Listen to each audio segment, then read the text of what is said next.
Hello students, welcome back to our GDC nursing classes. I am Rozpreet Kaur. तो बच्चों, आज हम मेडिकल सर्जिकल नर्सिंग में पढ़ेंगे कार्डियोमायोपैथी।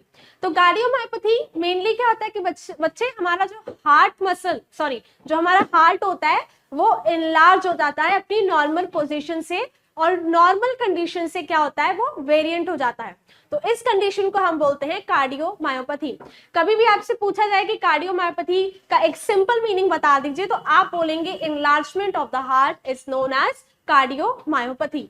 तो चलिए, वीडियो स्टार्ट करने से पहले मैं आपसे कहना चाहूंगी कि हमारे चैनल को सब्सक्राइब करें, बेल आइकन को प्रेस करें ताकि हमारे आने वाले लेक्चर्स और उनके नोटिफिकेशंस आप तक पहुंच सकें। क्योंकि मुझे उम्मीद है कि हमारे लेक्चर्स और हमारे जो भी वीडियोस हैं आपको बहुत अच्छे लग रहे होंगे, क्योंकि अब हम अपनी पूरी मेहनत कर रहे हैं कि आपको हर चीज बहुत अच्छे से समझा सके, बहुत अच्छे से पढ़ा सके। तो चलिए स्टार्ट करते हैं बच्चों। So introduction. तो cardiomyopathy refers to a conditions that affect your heart muscle। क्या बोल रहे हैं कि जो कार्डियोमायोपैथी जिसमें क्या हो रहा है कि आपके हार्ट का जो साइज है वो बड़ा हो रहा है, वो क्या कर रहा है कि आपकी हार्ट की जो मसल्स हैं, मेनली ऐसी कंडीशन है कि हार्ट की मसल्स को अफेक्ट कर रहा है। इफ यू हैव कार्डियोमायोपैथी, मतलब अगर आपको कार्डियोमायोपैथी की कंडीशन है, your heart can't efficiently pump blood to the rest of your body. As a result, you may experience fatigue, shortness of breath and heart palpitations. तो यहाँ पर ये बोल रहे हैं कि बच्चों की अगर आपको कार्डियोमायोपैथी की कंडीशन है तो आपका जो हार्ट है वो आपकी रेस्ट ऑफ द बॉडी, मतलब आपकी जो पूरी की पूरी बॉडी है वहां तक proper blood supply, proper blood pump जो है वो नहीं कर पाएगा, जिसकी वजह से इसका क्या रिजल्ट होगा कि आपको शॉर्टनेस ऑफ ब्रीदिंग प्रॉब्लम्स होंगी, डिस्निया हो सकता है, हार्ट पाल्पिटेशंस, आपकी जो हार्ट बीट्स हैं वो मिस्ड हो सकती है, रेगुलर हो सकती है, तो इस तरह की प्रॉब्लम्स हो सकती हैं, आपको फटीग होगा। तो ये सारी चीजें कब होंगी जब आपको कार्डियोमायोपैथी है, क्योंकि यहाँ पर प्रॉपर हार्ट जो है हमारा प्रॉपर ब्लड जो है वो पंप नहीं कर पा रहा है, रेस्ट ऑफ द बॉडी को प्रॉपर ब्लड सप्लाई जो है वो नहीं पहुंच पा रही है। तो ये है हमारा कार्डियोमायोपैथी। सो सिंपल सी डेफिनेशन हम इसकी समझते हैं। तो डेफिनेशन क्या है कि cardiomyopathy means disease of a heart. Cardiomyopathy क्या है कि हार्ट की डिजीज है। In cardiomyopathy the heart muscle become enlarge और एबनॉर्मल। जैसा कि मैंने आपको बताया कि यहाँ पर जो हमारी हार्ट मसल्स हैं वो कैसी हो जाती हैं, इनलार्ज हो जाती हैं, बड़ी हो जाती हैं और एबनॉर्मल हो जाती हैं। तो इसी को हम बोलते हैं कार्डियोमायोपैथी। नेक्स्ट इज बच्चों इंसिडेंस। अब इसका इंसिडेंस रेट कितना है, कितने कितने लोगों को कितने टाइम पर ये जो है होने का चांस है, तो वो देखते हैं। So cardiomyopathy can affect anyone of any age, any sex और एनी रेस।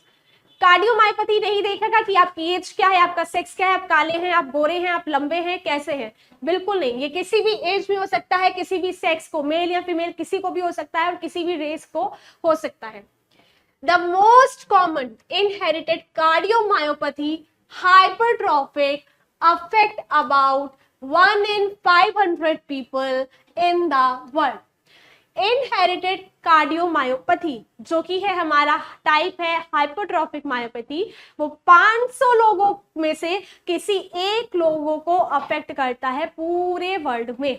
क्या बोल रहे हैं कि इनहेरिटेड मायोपैथी जो कि हमारा हाइपरट्रॉफिक कार्डियोमायोपैथी है, वो पूरे वर्ल्ड में 500 लोग में से किसी एक लोग को क्या करता है बच्चों, अफेक्ट करता है। Other genetic types occur in 1 in 2000 और 2500 पीपल। बोल रहे हैं कि जो अदर जेनेटिक टाइप्स है वो अकर होते हैं कहां पर, 1 in 2000 और 2500 पीपल, मतलब 2000 या 2500 लोगों में से किसी एक को जेनेटिक टाइप्स, जो अदर जेनेटिक टाइप्स का कार्डियोमायोपैथी है वो किसी 2000 या 2500 के लोगों में से किसी एक जन को वो होगा। सो ये था हमारा incidence rate of the cardiomyopathy. अब हम आते हैं बच्चों कॉजेस की तरफ कि किन किन लोगों को ये होने का चांस है, कौन से कारण है जो कार्डियोमायोपैथी को क्या करते हैं, कॉज करते हैं। तो सबसे पहला आता है बच्चों हमारा कोरोनरी आर्टरी डिजीज।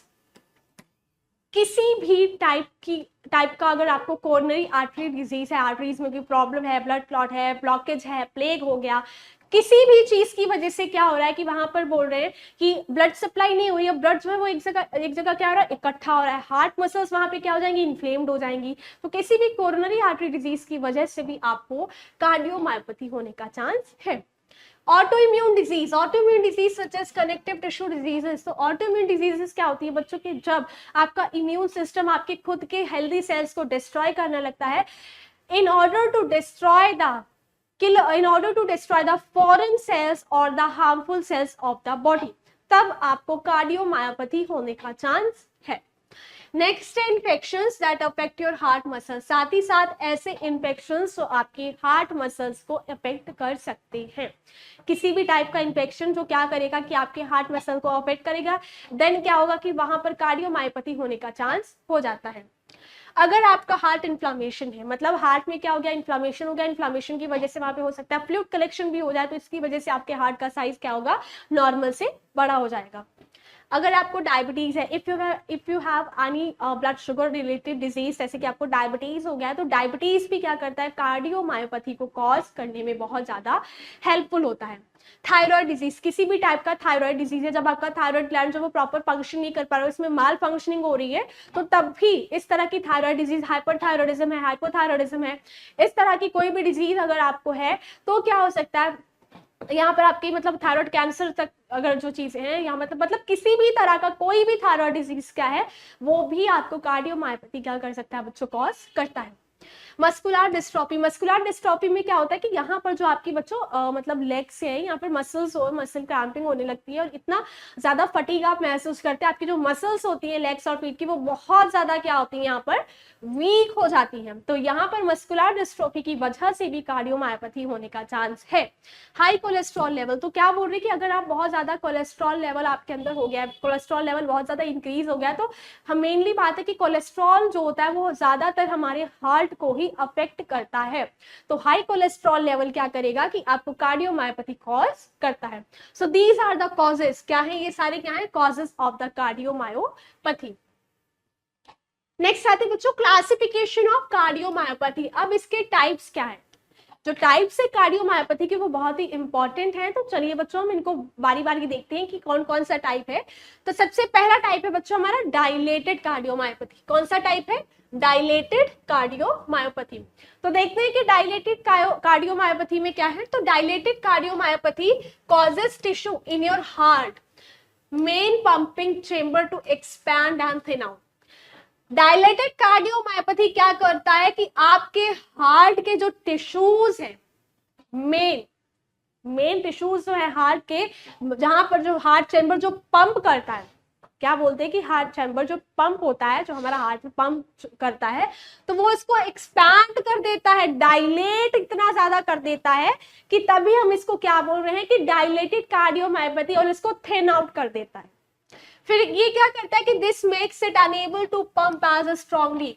अब थिन होने की वजह से और चेंबर डायलेट होने की वजह से यहाँ पर क्या हुआ, पंपिंग चेंबर जो है वो थिन होने की वजह से, डायलेट होने की वजह से वो क्या है कि प्रॉपर पंप नहीं कर पा रहा है एज इट शुड, जैसे कि वो करता है। ज्यादा डायलेट और ज्यादा थिन होने की वजह से वो जो हमारा हार्ट चेंबर जो कि पंप करता है, वो क्या है, प्रॉपर पंप नहीं कर पा रहा है जैसा कि वो करता है। जेनेटिक्स और heart attack damage can cause this. Heart attack की वजह से ऐसा हो सकता है, या फिर कोई जेनेटिक जीन्स की वजह से ऐसा हो सकता है, but often the cause is unknown. लेकिन इसका जो कॉज है वो आज तक एग्जैक्टली पता नहीं हो पाया है। This condition can affect several chambers of your heart and lead to complications like heart failure. तो बोल रहे हैं कि ये जो डायलेटेड कार्डियोमायोपैथी है, ये कंडीशन हमारे हार्ट के सेवरल चैम्बर्स को, जो कि जितने चैम्बर्स है हमारे हार्ट के, सभी को ये क्या करती है, 4 चैम्बर्स है हमारे हार्ट के, तो ये चारों चैम्बर्स को क्या करती है, अफेक्ट करती है of your heart muscle, and जो हार्ट मसल के जो चैम्बर्स उन पे अफेक्ट कर देगी। साथ ही साथ इसमें जो कॉम्प्लिकेशंस हैं वो हार्ट फेलियर आपका होने का चांस इसमें हो जाता है। So this is dilated cardiomyopathy. क्या हो रहा है बच्चों कि यहाँ पर जो आपका पंपिंग चैम्बर है वो डायलेट हो रहा है, जिसकी वजह से थिन हो रहा है। तो डायलेट और थिन होने की वजह से क्या हो रहा है कि प्रॉपर जो ब्लड है वो पंप नहीं हो पा रहा है, जैसे कि हमारा हार्ट जो है वो पंप करता है, उतना स्ट्रांगली पंप नहीं कर पा रहा है। So this is called dilated cardiomyopathy. Next है बच्चों हाइपरट्रॉफिक कार्डियोमायोपैथी। तो हाइपरट्रॉफिक कार्डियोमायोपैथी, जिसको हम HCM, is a disease that causes your heart muscle to enlarge. Hypertrophy, तो बोल रहे हैं कि हाइपरट्रॉफिक, हाइपरट्रॉफिक का मतलब ही यहाँ पर क्या है, इनलार्ज होना। तो हाइपरट्रॉफिक कार्डियोमायोपैथी में क्या हो रहा है कि जिसको हम HCM बोलती है, कैसी डिजीज है जो आपकी हार्ट मसल्स को इनलार्ज कर देती है। हाइपरट्रॉफिक मतलब इनलार्ज कर देना, आपकी हार्ट मसल्स यहाँ पर इनलार्ज हो जाती हैं, बड़ी हो जाती हैं। Most people who have it, जिन लोगों को ये है, can have a normal life. जिनको हाइपरट्रॉफिक कार्डियोमायोपैथी है उनकी लाइफ में कोई इफेक्ट नहीं पड़ता है, वो नॉर्मल लाइफ जी सकते हैं। But it can be serious for some people, लेकिन कुछ लोगों के लिए नॉर्मल है तो कुछ लोगों के लिए ये क्या है, सीरियस कंडीशन भी हो सकती है। If this is the case of for you, अगर ये आपके लिए आपको ये है hypertrophic cardiomyopathy, there are several treatment options, तो आपके लिए बहुत सारे ऑप्शंस हैं जो कि हम आगे चलकर अभी पढ़ेंगे। तो यहाँ पर क्या बोल रहे हैं कि हाइपरट्रॉफिक, याद रखिए हाइपरट्रॉफिक का मदर ही इनलार्ज है। तो यहाँ पर अगर आपको हाइपरट्रॉफिक कार्डियोमायोपैथी है तो आपकी हार्ट मसल्स इनलार्ज हो जाएंगी। कुछ पीपल्स के लिए नॉर्मल है, कोई इफेक्ट नहीं होता उनकी लाइफ में, नॉर्मल लाइफ वो जीते हैं, लेकिन कुछ पीपल्स के लिए सीरियस भी है। नेक्स्ट है बच्चों रेस्ट्रिक्टिव कार्डियोमायोपैथी। इन रेस्ट्रिक्टिव कार्डियोमायोपैथी, जिसको हम RCM बोलते हैं, the muscles of your heart lower chambers, यहाँ पर जो मसल्स, जो लोअर चैम्बर है आपका, वेंट्रिकल्स, जो कि हमारे लोअर चैम्बर्स में क्या आते हैं, वेंट्रिकल्स आते हैं। तो यहाँ पर ये जो चैम्बर्स होते हैं वो stiff and can't fill with blood, ये बहुत ज्यादा स्टिफ हो जाते हैं और ये जो है ये चैम्बर्स ब्लड से फिल नहीं हो पाते हैं, रेस्ट्रिक्ट हो जाता है ब्लड चैम्बर्स तक आने के लिए, तभी इसको रेस्ट्रिक्टिव कार्डियोमायोपैथी बोला गया है। This can cause heart failure, blood जो है वो प्रॉपर चेंबर्स में आ नहीं रहा है तो इसकी वजह से हार्ट फेलियर हो जाएगा। Which increases pressure on your heart, heart blood नहीं आ रहा है, हार्ट फेलियर होने का चांस है। तो यहाँ पर क्या होगा कि ब्लड वेंट्रिकल्स तक आ नहीं रहा है, प्रेशर जो है वो चेंबर्स में बढ़ जाएगा, हार्ट में प्रेशर बहुत ज्यादा हो जाएगा, and may cause fluid buildup in your lungs. अब ब्लड हार्ट में ना जाके कहाँ जा रहा है, पूरा का पूरा लंग्स में जा रहा है। Symptoms of RCM very depending on severity, अब जो सिम्टम्स है RCM के वो डिफरेंट होते हैं, मतलब वैरी करते रहते हैं डिपेंडिंग ऑन द सीवियरिटी, कि कितना सीवियर जो है वो रेस्ट्रिक्टिव कार्डियोमायोपैथी है। Health care providers treat heart failure symptoms with medications, अब यहाँ पर जो हेल्थ केयर प्रोवाइडर्स है वो हार्ट फेलियर के सिम्टम्स को ट्रीट करते हैं मेडिकेशन के साथ। तो क्या बोल रहे हैं कि रेस्ट्रिक्टिव कार्डियोमायोपैथी में हार्ट मसल्स, मतलब आपके जो हार्ट के जो लोअर चैम्बर्स है वहां तक प्रॉपर ब्लड जो है वो फिल नहीं हो पाता है, रेस्ट्रिक्ट हो जाता है ब्लड, जिसकी वजह से हार्ट फेलियर हो सकता है, क्योंकि ब्लड जो है वहां पर हार्ट में प्रेशर ज्यादा हो जाएगा, क्योंकि ब्लड तो जा ही नहीं रहा है। अब जो ब्लड चैम्बर्स में नहीं जा रहा है वो कहाँ चला जाएगा, आपके लंग्स में चला जाएगा, वहां पर बहुत ज्यादा फ्लूइड एक्यूमुलेट हो जाएगा, जिसकी वजह से आपको हार्ट फेलियर हो जाएगा। तो ये है हमारा क्या, रेस्ट्रिक्टिव कार्डियोमायोपैथी। फिर आते बच्चों एरिथमोजेनिक राइट वेंट्रिकुलर डिस्प्लेसिया और कार्डियोमायोपैथी। तो arrhythmogenic cardiomyopathy is an inherited heart disease. Inherited heart disease है, मतलब ये जनरेशन टू जनरेशन जो है वो पास होती रहती है, इनहेरिटेड है। तो arrhythmogenic cardiomyopathy is an inherited heart disease. Arrhythmogenic जो कार्डियोमायोपैथी है is caused by genetic defect, अगर आपके जीन्स में किसी भी तरह का डिफेक्ट है तब ये कॉज होता है of parts of the cardiac muscles. अगर आपके कार्डियक मसल्स में कोई भी दिक्कत हो गई है, जेनेटिक डिफेक्ट हो गया, तो तब ये होगा, नोन एज इसको हम डेसोसोम्स बोलते हैं, areas of the surface of muscle cell which link down together. ये ऐसा एरिया होता है जहां पर जो मसल सेल्स का जो सरफेस होता है वो एक दूसरे से कैसा होता है, लिंक होता है। The demosomes are composed of several proteins and many of these proteins can have harmful mutations। तो क्या बोल रहे हैं कि जो डेमोसोम्स हैं वो सेवरल प्रोटीन से मिलकर बने हुए हैं, उनमें से जो कुछ प्रोटीन है उनका हार्मफुल म्यूटेशन होने की वजह से क्या होता है, एरिथमोजेनिक राइट वेंट्रिकुलर डिस्प्लेसिया होने का चांस है। नेक्स्ट है बच्चों अनक्लासिफाइड कार्डियोमायोपैथी। तो cardiomyopathies are diseases that affecting the heart muscles of the pumping chambers also known as myocardium. तो बोल रहे हैं यहाँ पे कि जो कार्डियोमायोपैथीज है वो मतलब हार्ट की डिजीज है जो क्या करती है, आपके हार्ट मसल्स को अफेक्ट करती हैं, जो पंपिंग चैम्बर होता है उसको ये क्या करती हैं, अफेक्ट करती हैं, जिनको हम क्या बोलते हैं, मायोकार्डियम। जब when the myocardium is affected, जब आपके हार्ट का मायोकार्डियम जो है वो अफेक्ट हो जाता है, जो कि आपकी हार्ट मसल है, but no specific cause are found, this is termed as unclassified cardiomyopathy.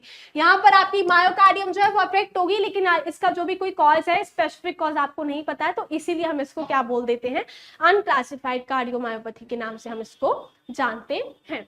क्या है बच्चों, यहाँ पर पहला टाइप है, यहाँ पर 5 टाइप के हमारे पास कार्डियोमायोपैथी है। पहला अनडायलेटेड कार्डियोमायोपैथी, क्यों हो रहा है, क्योंकि जब हमारा जो पंपिंग चैम्बर है वो डायलेट हो रहा है, थिन हो रहा है, इसकी वजह से जो पंपिंग चैम्बर है वो जो पंप करने की एबिलिटी है उसकी थोड़ी कम हो गई है। जितना अच्छा वो पंप पहले करता था अब उतना नहीं कर पा रहा है डायलेट होने की वजह से। हाइपरट्रॉफिक कार्डियोमायोपैथी, क्या हो रहा है कि यहाँ पर जो आपका हार्ट मसल्स है वो इनलार्ज हो गई है, इनलार्ज होने की वजह से हम इसको हाइपरट्रॉफिक कार्डियोमायोपैथी बोलते हैं। रेस्ट्रिक्टिव कार्डियोमायोपैथी, रेस्ट्रिक्टिव कार्डियोमायोपैथी का मतलब है कि यहाँ पर ब्लड का रेस्ट्रिक्शन हो गया है, वो आपके लोअर चैम्बर्स में ब्लड नहीं जा पा रहा है। अब लोअर चैम्बर्स में जब ब्लड नहीं जाएगा तो हार्ट पे प्रेशर बहुत ज्यादा बढ़ जाएगा, हार्ट पे प्रेशर बढ़ेगा, जो ब्लड है वो फिल्ड का हो जाएगा लंग्स पे जाके, क्योंकि वो लोअर चैम्बर्स तक तो जा ही नहीं रहा है, तो वो लंग्स में ब्लड जो है वो फिल हो जाएगा, बहुत सीवियर कंडीशन है। एरिथ्मोजेनिक राइट वेंट्रिकल डिस्प्लेसिया कार्डियोमायोपैथी, ये क्या है कि एक इनहेरिटेड डिजीज है, मतलब इनहेरिटेड डिजीज है। साथ ही साथ यहाँ पर क्या हो रहा है कि म्यूटेशंस होता है डेसोसोम्स का, जो कि एक तरह की प्रोटीन होती है, जो कि कई बार इनका म्यूटेशन होता है वो बहुत हार्मफुल हो जाता है, किसी भी जेनेटिक डिफेक्ट की वजह से ये कॉज होता है। अनक्लासिफाइड कार्डियोमायोपैथी में क्या होता है कि यहाँ पर अगर आपका जो आपका मायोकार्डियम है हार्ट का वो डैमेज हो गया है या फिर उसमें किसी भी तरह की कोई अबनॉर्मलिटी हो गई जिसका कॉज आपको नहीं पता है, तो इसलिए हम इसको अनक्लासिफाइड कार्डियोमायोपैथी के नाम से जानते हैं। फिर आते हैं बच्चों साइन एंड सिम्टम्स पे। अब कार्डियोमायोपैथी के साइन एंड सिम्टम्स क्या हैं, कैसे पता कर सकते हैं, कैसे लगेगा कि शायद अब पेशेंट को जब कार्डियोमायोपैथी हो गया, कैसे सिम्टम्स को हम देखेंगे। फटीग, कार्डियोमायोपैथी की कंडीशन में पेशेंट बहुत जल्दी थक जाएगा, बहुत थकान महसूस करेगा। हार्ट पाल्पिटेशंस, हार्ट बीट्स होंगे इरेगुलर होंगी, कभी रैपिड होंगी, कभी मिस्ड हो जाएंगी। चेस्ट पेन होगा, चेस्ट पेन तो बच्चों रट लो, अगर किसी भी तरह की हार्ट कंडीशन में क्या होगा, चेस्ट पेन होना ही होना है, तो चेस्ट पेन जो सिम्टम है वो आप रट लीजिए। एरिथमिया में क्या होता है कि शॉर्टनेस ऑफ ब्रीथ आपको हो सकता है, अरिथमिया मतलब शॉर्टनेस ऑफ ब्रीथ, ये भी क्या है कि दोनों ही क्या है आपकी एक हार्ट कंडीशन मतलब ब्रीदिंग प्रॉब्लम है। तो एरिथमिया में क्या होता है बच्चों कि यहाँ पर आपकी एरिथमिया में क्या होता है कि आपकी जो हार्ट बीट होती है वो यहाँ पर क्या होता है, कई बार मिस होने का चांस होता है, इरेगुलर हो जाती है, मतलब इस तरह की कंडीशन को हम एरिथमिया के नाम से जानते हैं। शॉर्टनेस ऑफ ब्रीथ हो सकता है, मतलब ब्रीथिंग प्रॉब्लम्स हो सकती हैं जिसमें डिस्निया जिसको हम बोलते हैं, तो शॉर्टनेस ऑफ ब्रीथ होने का भी चांस यहाँ पर है। Swelling oedema in your legs और एंकल्स, क्योंकि यहाँ पर क्या बोल रहे हैं कि लंग्स में भी जो फ्लूइड है वो फिल हो सकता है, तो इसकी वजह से यहाँ पर फ्लूइड जो है वो फिल हो जाएगा, तो इसकी वजह से क्या होगा कि एडिमा होने का भी चांस है आपके लेग्स और एंकल्स में। सिनकोप का मतलब है बच्चों फेंटिंग हो जाना, अचानक से जो पेशेंट है वो क्या होगा कार्डियोमायोपैथी की कंडीशन में सिनकोप, बेहोश होकर क्या होगा वो बच्चों गिर जाएगा। तो ये थे हमारे साइन एंड सिम्टम्स। अब आते बच्चों पैथोफिजियोलॉजी पर। तो पैथोफिजियोलॉजी जो है बच्चों वो टाइप्स के अकॉर्डिंग यहाँ पर बताई गई है। तो पहले जो हमने पढ़ा था वो था बच्चों डायलेटेड कार्डियोमायोपैथी। तो डायलेटेड कार्डियोमायोपैथी की पैथोफिजियोलॉजी हम देखते हैं कि इसमें क्या होता है। तो डायलेटेड कार्डियोमायोपैथी में क्या हो रहा है कि बच्चों यहाँ पर किसी भी ईटियोलॉजिकल फैक्टर की वजह से characterized by diffuse inflammation and rapid regeneration of myocardial fibers. तो बोल रहे हैं यहाँ पर कि यहाँ पर कैरेक्टराइज्ड बाय डिफ्यूज इन्फ्लेमेशन, यहाँ पर क्या होगा कैरेक्टराइज होगा डिफ्यूज इन्फ्लेमेशन, यहाँ पर क्या होगा कि डिफ्यूज इन्फ्लेमेशन होगी and rapid regeneration of the myocardial fibres. और यहाँ पर क्या होगा कि रैपिड रीजनरेशन, बहुत जल्दी यहाँ पर जो मायोकार्डियल फाइबर्स उनका रीजनरेशन जो है वो स्टार्ट हो जाएगा। वेंट्रिकुलर डायलेशन, अब यहाँ पर जो वेंट्रिकल है वो जो वेंट्रिकुलर्स है हमारे वो क्या होंगे डायलेट होना शुरू हो जाएंगे। और इम्पेयरमेंट ऑफ सिस्टोलिक फंक्शन, अब यहाँ पर जो हमारा सिस्टोलिक फंक्शन था वो कैसा हो जाएगा, इम्पेयर्ड हो जाएगा। तो क्या बोलने की इटियोलॉजिकल फैक्टर की वजह से यहाँ पर इन्फ्लेमेशन हो जाएगा और रैपिड डिजनरेशन होने लगेगा हमारे मायोकार्डियल फाइबर्स का, वेंट्रिकल्स में डायलेशन होना स्टार्ट हो जाएगा और सिस्टोलिक फंक्शन जो है हमारा यहाँ पर आकर इम्पेयर्ड हो जाता है। फिर आते बच्चों हाइपरट्रॉफिक कार्डियोमायोपैथी की पैथोफिजियोलॉजी पर। तो यहाँ पर बोल रहे हैं कि इटियोलॉजिकल फैक्टर की वजह से जो हमारा वेंट्रिकुलर सेप्टम है, हार्ट में जो हमारा वेंट्रिकुलर सेप्टम है वो कैसा हो जाएगा, एकदम थिक हो जाएगा और वेंट्रिकुलर वॉल भी हमारी कैसी हो जाएगी, थिक हो जाएगी। अब यहाँ पर वेंट्रिकुलर हाइपरट्रॉफी मतलब इनलार्जमेंट हो जाएगा किसका, वेंट्रिकल्स का। डायस्टोलिक डिस्फंक्शन होने लगेगा किसकी वजह से, वेंट्रिकुलर इंलार्जमेंट की वजह से। अब यहाँ पर वेंट्रिकुलर्स में ब्लड जो है फिल नहीं हो पाएगा, ऑब्स्ट्रक्शन टू डिक्रीज आउटफ्लो, वेंट्रिकुलर्स में ब्लड नहीं जा पा रहा है क्योंकि डायस्टोलिक डिस्फंक्शन हो गया है, तो यहाँ पर वेंट्रिकुलर फिलिंग में इंपेयरमेंट होगी एंड ऑब्स्ट्रक्शन हो जाएगा तो डिक्रीज आउटफ्लो। यहाँ पर जो हमारा कार्डिक आउटपुट है ब्लड प्रॉपर ना मिलने की वजह से वो कैसा होगा, कम होगा। तो क्या बोल रहे हैं कि इटोलॉजिकल फैक्टर की वजह से हमारा जो इंट्रावेंट्रिकुलर सेप्टम है वो थिक हो गया और वेंट्रिकुलर वॉल भी थिक हो जाएगी, यहाँ पर वेंट्रिकल्स वो इनलार्ज हो जाएंगे, डायस्टोलिक डिस्फंक्शन हो जाएगा, वेंट्रिकुलर फिलिंग जो होगी वो इंपेयर्ड हो जाएगी, ब्लड फ्लो डिक्रीज हो जाएगा और कार्डियक आउटपुट भी हमारा यहाँ क्या हो रहा है बच्चों, डिक्रीज हो रहा है। नेक्स्ट है रेस्ट्रिक्टिव कार्डियोमायोपैथी। तो रेस्ट्रिक्टिव कार्डियोमायोपैथी में हमने देखा था कि ब्लड फ्लो जो है वो रेस्ट्रिक्ट हो रहा है कहाँ पर, लोअर चैम्बर्स में। तो इटोलॉजिकल फैक्टर की वजह से यहाँ पर जो वेंट्रिकुलर वॉल है वो कैसी होगी, स्टिफ हो गई है with less of ventricular compliance, क्योंकि यहाँ पर ब्लड जो है वो नहीं पहुंच पा रहा है, ventricle become resistant to filling. अब यहाँ पर जो वेंट्रिकल्स है वो रेस्ट्रिक्टेड हो गई है, वो ब्लॉक हो गई है, वहां पर ब्लड जो है वो फिल नहीं हो पा रहा है और यहाँ पर ब्लड ना होने की वजह से भी कार्डिक आउटपुट डिक्रीज हो गया। तो अगर आपको टाइप अच्छे से याद है तो आप पैथोफिजियोलॉजी आसानी से लिख सकते हैं। क्या हमने उसमें भी पढ़ा था कि वेंट्रिकुलर वॉल जो है वो स्टिफ हो जाती है, प्रॉपर लोअर चैम्बर्स में ब्लड नहीं पहुंच पाता, जिसकी वजह से कार्डिक आउटपुट क्या होगा, डिक्रीज हो जाएगा। So these are the pathophysiology of the cardiomyopathy. अब आते हैं बच्चों डायग्नोस्टिक इवैल्यूएशन पर। तो सबसे पहले बात करते हैं हिस्ट्री कलेक्शन की।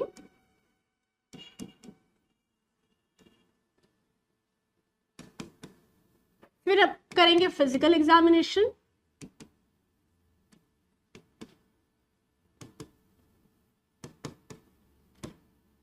फिर करेंगे बच्चों चेस्ट एक्सरे, इकोकार्डियोग्राम, इलेक्ट्रोकार्डियोग्राम।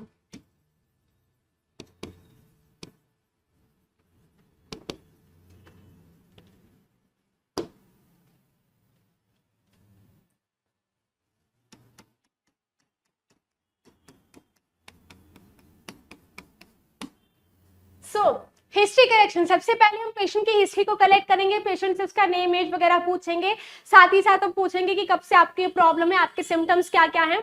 उसी के साथ हम उसका लाइफ स्टाइल पूछेंगे कि आप कोई अल्कोहल तो कंज्यूम नहीं करते, टोबैको वगैरह तो नहीं खाते, कोई मेडिकल सब्सटेंस के आप एडिक्टेड तो नहीं है, ये सारी चीजें जो है हम अच्छे से देखेंगे। फिजिकल एग्जामिनेशन में हम क्या करेंगे, स्टेथोस्कोप के थ्रू पेशेंट के हार्ट के रिदम को चेक करेंगे, कितना अच्छे से ब्लड जो है वो पंप हो रहा है, ये सारी चीजें जो है वो हम असेस करेंगे। चेस्ट एक्सरे में क्या करते हैं बच्चों की, यहाँ पर चेस्ट एक्सरे में प्रॉपर इमेज लेते हैं चेस्ट की और प्रॉपर जो है वो पूरा विजुअलाइज करते हैं इनर ऑफ द चेस्ट को, कि हाँ उसी के साथ अब चेस्ट का करेंगे तो उसी के साथ हम पूरा प्रॉपर विजुअलाइजेशन करेंगे, लोकेशन वगैरह अच्छे से देखेंगे चेस्ट एक्सरे में। इकोकार्डियोग्राम, अब इकोकार्डियोग्राम में हम प्रॉपर पिक्चर लेते हैं किसकी, हार्ट के, और उसके बाद हम हार्ट को देखेंगे कि वो कितना क्या हुआ है, हार्ट पे क्या प्रॉब्लम है, कहीं ब्लड वेसल्स में तो प्रॉब्लम नहीं है, हार्ट का साइज क्या इंक्रीज हो गया है, फ्लूइड वगैरह तो नहीं, इन्फ्लेमेशन तो नहीं है, तो ये हम किस में करते हैं, इकोकार्डियोग्राम में। इलेक्ट्रोकार्डियोग्राम में इलेक्ट्रिकल सिग्नल्स को हम मेजर करते हैं, हार्ट के जो इलेक्ट्रिकल सिग्नल्स है उनको देखते हैं कितना रिदम है, कितना अच्छे से जो है वो हार्ट अच्छे से बीट कर रहा है, तो वो हम देखेंगे electrocardiogram. So these are the diagnostic evaluation of the cardiomyopathy. Next आते हैं बच्चों मैनेजमेंट पे। अब मैनेजमेंट क्या करेंगे, तो मैनेजमेंट कार्डियोमायोपैथी का हम क्या करेंगे बच्चों, medications depending on the cause, specific case, cause के बेस के ऊपर कैसा कॉज है, केस कैसा है, your cardiomyopathy and any other underline medical conditions, certain medications can improve your blood flow and manage your symptoms. Cause को देखते हुए, केस को देखते हुए और आपकी कंडीशन को देखते हुए हम यहाँ पर जो है पेशेंट को मेडिकेशन प्रोवाइड करेंगे। योर कार्डियोलॉजिस्ट में प्रेस्क्राइब, आपका जो कार्डियोलॉजिस्ट है, जो आपका हार्ट का जो डॉक्टर है, कार्डियोलॉजिस्ट को, जो हार्ट के डॉक्टर होते हैं बच्चों उनको हम कार्डियोलॉजिस्ट बोलते हैं, तो यहाँ पर कार्डियोलॉजिस्ट आपको क्या प्रोवाइड करेगा, एंटी हाइपरटेंसिव ड्रग्स प्रोवाइड कर सकता है वो। अब एंटी हाइपरटेंसिव ड्रग्स जो है वो दी जाएंगी ताकि आपका जो ब्लड प्रेशर है उसको लो करने में हेल्प मिल सके। तो यहाँ पर एंटी हाइपरटेंसिव ड्रग में आपको अमोलोडिपिन जैसी ड्रग्स दी जाएंगी, ब्लड थिनर्स दिए जाएंगे, ताकि अगर कोई ब्लड क्लॉट है, कोई मतलब क्या है कि ब्लड ट्रैवल नहीं कर पा रहा है ब्लड क्लॉट की वजह से, तो उनको डिसॉल्व करने के लिए यहाँ पर एंटी कोआगुलेंट्स देंगे, तो उसमें हम हेपरिन, वारफिन जैसी ड्रग्स जो है वो देंगे। एंटी एरिथमिक ड्रग्स देंगे आपकी हार्ट रिदम को ट्रीट करने के लिए। मेडिकेशंस टू लोअर कोलेस्ट्रॉल, उसी के साथ आपकी कोलेस्ट्रॉल लेवल को लो करने के लिए मेडिकेशंस देंगे, एल्डोस्टेरोन एंटागोनिस्ट प्रोवाइड करेंगे, और कॉर्टिकोस्टेरॉइड मेडिकेशंस जो है वो कार्डियोमायोपैथी वाले पेशेंट को हम देंगे। नेक्स्ट है बच्चों सर्जिकल मैनेजमेंट। अब कार्डियोमायोपैथी के केस में हम सर्जिकल मैनेजमेंट क्या कर सकते हैं, तो सबसे पहले क्या है बच्चों, सेप्टल मायोटॉमी। तो सेप्टल मायोटॉमी में क्या करेंगे, septal myotomy is an open heart procedure. ये क्या है, ओपन हार्ट सर्जरी है, ओपन हार्ट प्रोसीजर है।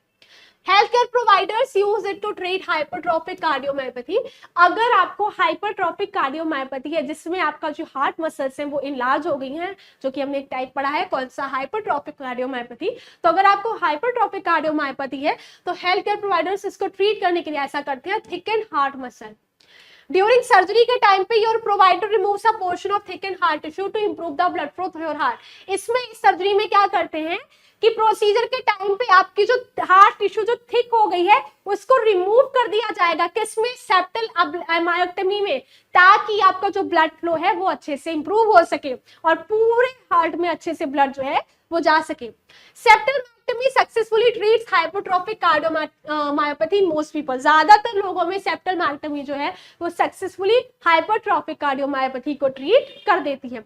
कुछ नहीं है, बस ये क्या है, ओपन हार्ट सर्जरी है। इसमें जो प्रोवाइडर है वो क्या करता है कि जो आपकी हार्ट मसल, जो थिकन हार्ट मसल है, इसको प्रॉपर टोटल रिमूव कर देता है ताकि जो बाकी की हार्ट में क्या है अच्छे से जो है वो जो ब्लड फ्लो है वो पहुंच सके। तो यहाँ पर देखिए कि ये जो है सेप्टल, ये हमारा सेप्टम है, तो यहाँ पर एरिया को रिमूव कर देते हैं। इस सेप्टम वाले एरिया में क्या करते हैं कि डैमेज्ड एरिया को, जो थिकन हार्ट मसल, उसको क्या कर दिया जाएगा, रिमूव कर दिया जाएगा। So this is septal myotomy. Next है बच्चों heart transplantation. A heart transplantation और a cardiac transplantation is a surgical transplant procedure performed on patients with end stage heart failure और severe coronary artery disease when other medical और surgical treatment fail. Heart transplantation, जिसको हम cardiac transplant भी बोलते हैं, तो ये तब करते हैं कि जब बिल्कुल एंड स्टेज है आपके हार्ट फेलियर का, क्या है, एंड स्टेज है हार्ट फेलियर का, और बिल्कुल एंड सीवियर स्टेज है किसकी, कोरोनरी आर्टरी डिजीज की, तब हार्ट ट्रांसप्लांटेशन करते हैं। इसमें हम हेल्दी डिजीज्ड हार्ट को हेल्दी हार्ट के साथ क्या कर देते हैं, ट्रांसप्लांट कर देते हैं। ओपन हार्ट सर्जरी है, टाइम टेकन सर्जरी है, रिस्कफुल सर्जरी है। कई बार क्या होता है कि बॉडी जो है वो दूसरे हार्ट को एक्सेप्ट नहीं भी करती है, तो इसकी वजह से पेशेंट की डेथ भी हो सकती है। तो ये है हमारा हार्ट ट्रांसप्लांटेशन। नेक्स्ट है बच्चों अल्कोहल सेप्टल एब्लेशन। बहुत ही इजी सा प्रोसीजर है। अल्कोहल सेप्टल एब्लेशन, जिसको हम ऐसे भी बोलते हैं, मिनिमली इन्वेसिव, बहुत ही क्या बोलते हैं कि हल्का सा प्रोसीजर है, non surgical treatment for hypertrophic cardiomyopathy. ये किसी भी, हम इसको surgical treatment, non surgical, minimal non surgical treatment है। This condition causes heart tissue to thicken. ये कंडीशन क्या करती है कि आपके हार्ट टिश्यूज को थिक कर देगी, रेस्ट्रिक्टिंग ब्लड फ्लो को रेस्ट्रिक्ट कर देती है। For this procedure, provider use a catheter, long thin tube to inject alcohol in the heart artery.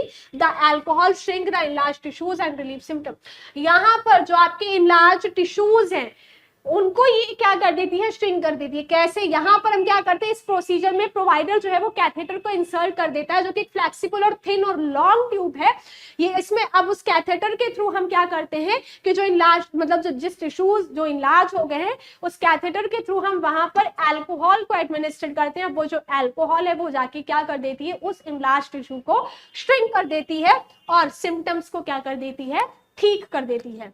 तो ये है हमारा क्या, अल्कोहल सेप्टल एब्लेशन। तो यहाँ पर देखिए कि ये अगर हमारी आर्टरी है, ये हमारा टिश्यू है जो कि क्या हो गया, यहाँ पे लार्ज हो गया, तो यहाँ पर देखिए ये जो है स्टेंट डाला गया है, तो ये कैथेटर की हेल्प से यहाँ पर अल्कोहल को इंजेक्ट कर दिया जाएगा और यहाँ पर जो है वो सिम्टम्स रिलीव हो जाएंगे, क्योंकि अल्कोहल जो है उन लार्ज टिश्यूज को क्या कर देता है, श्रिंक कर देगा। नेक्स्ट है बच्चों कैथेटर एब्लेशन। तो कैथेटर एब्लेशन, जिसको हम कैथेटर एब्लेशन, जिसको हम कार्डियक एब्लेशन के नाम से भी जानते हैं, is a minimally invasive procedure that creates a scar to stop the electrical impulses that cause irregular heart rhythm. यहाँ पर जो इलेक्ट्रिकल इंपल्सेस हैं वो क्या कर रही है कि मतलब इरेगुलर हार्ट रिदम को कॉज कर रही है, तो उनको हम क्या कर देते हैं, वहां पर स्कार क्रिएट कर देते हैं। किसकी हेल्प से, कैथेटर एब्लेशन की हेल्प से। Health care provider can use cardiac ablation to manage abnormal heart rhythm that don't respond to medication. Health care provider क्या करते हैं यहाँ पर कि कार्डियक एब्लेशन की हेल्प से जो एबनॉर्मल हार्ट रिदम है उसको मैनेज करते हैं, जो कि मेडिकेशन से ट्रीट नहीं हो पा रही है। They move catheters tube through blood vessels to reach your heart. Catheters का यूज करके यहाँ पर ये प्रोसीजर जो है वो यूज करते हैं। तो यहाँ पर देखिए कि ये कैथेटर का यहाँ पर इंसर्शन किया जाए, टिश्यू एब्लेशन यहाँ पर कर रहे हैं थ्रू द कैथेटर, तो इसको हम बोलते हैं कैथेटर एब्लेशन। इसी के साथ कार्डियोमायोपैथी को आप कैसे, मतलब इसी के साथ लाइफस्टाइल चेंजेस में आपको कैसे हेल्पफुल हो सकता है कार्डियोमायोपैथी की कंडीशन में। तो लाइफस्टाइल चेंजेस इसमें बहुत सारा बेनिफिशियल होते हैं। तो इसमें हम पेशेंट को बताएंगे कि changing how you life today life activities can strengthen your heart ways to do this, कि आपकी लाइफस्टाइल चेंजेस आपके हार्ट की कंडीशन को, आपके हार्ट को हेल्दी बना सकती हैं। तो वो कौन सी चीज है जो आपके हार्ट को बहुत अच्छा कर देंगी और बहुत हेल्दी बना देंगी। तो eating food with low fat and salt, आपको ऐसा फूड खाना है जो लो फैट का हो, मतलब जिसमें फैट ज्यादा ना हो, और ज्यादा सॉल्टी फूड आपको अवॉइड करना है। Staying at a weight that healthy for you, अपने एज के हिसाब से अपने वेट को आपको क्या करना है, मेंटेन करना है। ज्यादा ओबेस होने की वजह से भी हार्ट कंडीशंस जो हैं वो होती हैं। गेटिंग रेगुलर एक्सरसाइज, रेगुलरली आपको एक्सरसाइज करिए, मेडिटेशन कीजिए, योगा कीजिए, वॉकिंग कीजिए, रनिंग कीजिए, तो रेगुलर एक्सरसाइज आपको परफॉर्म करनी है। Getting the amount of sleep you need, जरूरत से ज्यादा नींद नहीं लेनी है और जरूरत से कम नींद नहीं लेनी है। मैक्सिमम 6 to 7 आवर्स आपको जो है वो सोना है, जितना आपको जरूरत है उतना आप रेस्ट कीजिए। रिड्यूसिंग स्ट्रेस लेवल, अगर स्ट्रेस लेवल आप बहुत ज्यादा आपको स्ट्रेस है तो उसको आपको रिड्यूस करना है। Avoiding the use of tobacco products, आपको टोबैको प्रोडक्ट्स को अवॉइड करना है और अल्कोहल को भी क्या करना है, अवॉइड करना है, क्योंकि ये सारी चीजें जो हैं वो आपके डायरेक्ट हार्ट को क्या करती हैं, अफेक्ट करती हैं। नेक्स्ट है बच्चों नर्सिंग मैनेजमेंट। अब एज अ नर्स आप कैसे ट्रीटमेंट प्रोवाइड कर सकते हैं कार्डियोमायोपैथी वाले पेशेंट को। सबसे पहले आपको इतना monitor heart rate, rhythm, temperature and respiratory rate. तो सबसे पहले आपको उनके हार्ट रेट को मॉनिटर करेंगे, उनके रिदम रेट को मॉनिटर करेंगे, उनका टेम्परेचर और रेस्पिरेटरी रेट को आपको क्या करना है, अच्छे से मॉनिटर करना है। Calculate cardiac output and absorb, साथ ही साथ उनका जो कार्डियक आउटपुट है आप उसको क्या करें, ऑब्जर्व करते रहे और उनको कैलकुलेट करते रहे। पेशेंट को रेस्ट लेने के लिए आप बोलेंगे, ऑक्सीजन थेरेपी आपको एडमिनिस्टर करनी है। Keep the patient warm and change position frequently to stimulate circulation, patient को हमें वार्म रखना है, प्रोवाइड मतलब अच्छा इन्वायरमेंट प्रोवाइड करना है, उसकी जो पोजीशन है वो फ्रीक्वेंटली चेंज करती रहना है ताकि उसका जो सर्कुलेशन है वो प्रॉपर होता रहे। Encourage the patient to avoid strenuous activities, ज्यादा थकान भरी जो एक्टिविटीज हैं वो हमें नहीं करने देनी है। Teach the patient to recreational activities, साथ ही साथ पेशेंट को हम रिक्रिएशनल एक्टिविटीज के बारे में बताएंगे ताकि उनका जो माइंड है वो कैसा हो, डाइवर्ट होता रहे। फिर आते हैं बच्चों प्रिवेंशन। अब हम कैसे इसको प्रिवेंट कर सकते हैं, कार्डियोमायोपैथी को प्रिवेंट कैसे कर सकते हैं। तो मैनेजिंग योर ब्लड प्रेशर, हमेशा आप अपना ब्लड प्रेशर जो है उसको मेंटेन रखें। Keeping your cholesterol level with in healthy ranges, अपने कोलेस्ट्रॉल लेवल को आप मेंटेन रखें, ज्यादा उसको ना बढ़ने दें ना कम होने दें। रेगुलर एक्सरसाइजेस करें। टबाको प्रोडक्ट्स और एल्कोहल और कोकेन जैसे ड्रग्स जो है उनको आप अवॉइड करें। Managing underline condition such as sleep apnea और डायबिटीज, अंडरलाइन कंडीशन और मेडिकल कंडीशन को आप मैनेज करें। Scheduling regular checkups with the health care provider, regular checkup करें, रेगुलर चेकअप के लिए जाएं। अगर आपको किसी भी टाइप का हार्ट कंडीशन है तो आप जो है वो रेगुलर चेकअप के लिए जाते रहे। Taking all medication as prescribed, जो भी डॉक्टर ने आपको मेडिकेशन जो है वो दी है वो आपको टाइमली जो है वो लेनी है। So this is all about the cardiomyopathy बच्चों, जिसमें हमने देखा कि यहाँ पर जो हार्ट मसल्स है वो क्या होती है, इनलार्ज हो जाती हैं, तो जिसकी वजह से प्रॉपर ब्लड सप्लाई जो है वो हार्ट तक नहीं पहुंच पाता है। सो आज के लिए बस इतना ही, मिलते हैं नेक्स्ट वीडियो में। तो आई होप कि आपको मेरा लेक्चर अच्छे से समझ में आएगा। नोट्स आप लिख सकते हैं क्योंकि बहुत ही ईजी नोट्स मैंने प्रेफर किए हैं। साथ ही साथ क्या है कि बहुत ही इंपॉर्टेंट टॉपिक भी है, तो आप अच्छे से इसको पढ़ाई की, अच्छे से इसको पढ़े, अच्छे से सुने, अच्छे से अपने नोट्स भी है वो लिख लें। जाने से पहले हमारे चैनल को सब्सक्राइब करें, बेल आइकन को प्रेस करें। अगर आपको कोई चीज नहीं समझ में आएगी तो कमेंट बॉक्स में जरूर लिख दें ताकि हम अगली बार से अच्छे से आपको समझा सकें। Thank you.